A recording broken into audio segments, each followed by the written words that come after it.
হরি বল। আশা করি ভাই বন্ধু সকল বৈষ্ণবগণ ভালোই আছেন। প্রতিদিনের মতো আজকেও আপনাদের সামনে এসে হাজির হয়েছি। ভগবত কথা দু চারটে বলবো বলেই বসেছি, দয়া করে শ্রবণ করবেন। তবে আমার এই ভিডিওগুলো কিন্তু পরের পর না দেখে গেলে আপনারা কিন্তু বুঝতে পারবেন না।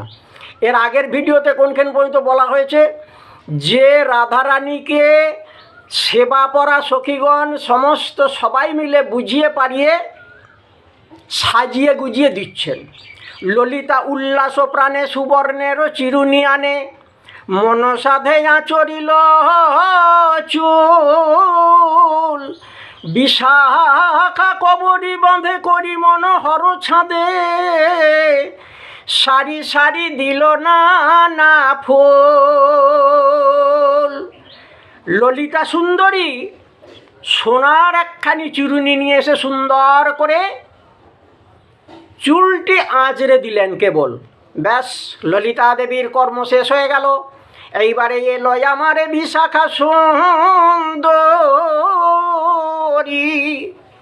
তিনি এসে মনের মতো করে খোঁপাটি বেঁধে দিলেন, আর খোঁপার চারিপাশে সুন্দর করে ফুল দিয়ে খোঁপাখানি সাজাইয়ে দিলেন। এইভাবে সেবা পরা সখীগণ রাধারানীকে আমার সাজিয়ে দিচ্ছেন।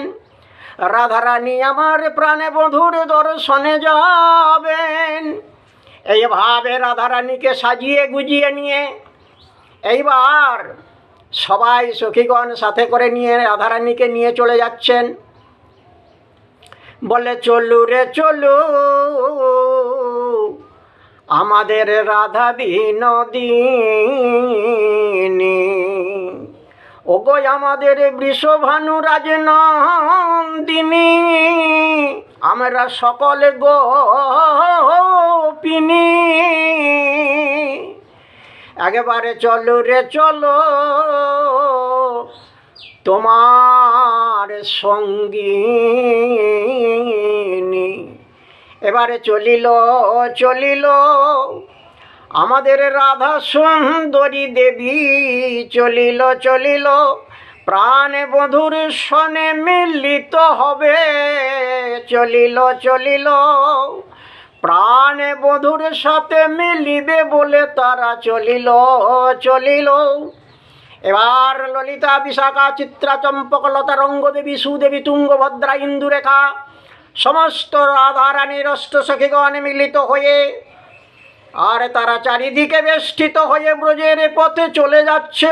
প্রাণে গোবিন্দের সহিত মিলিত করে দেবেন আমার।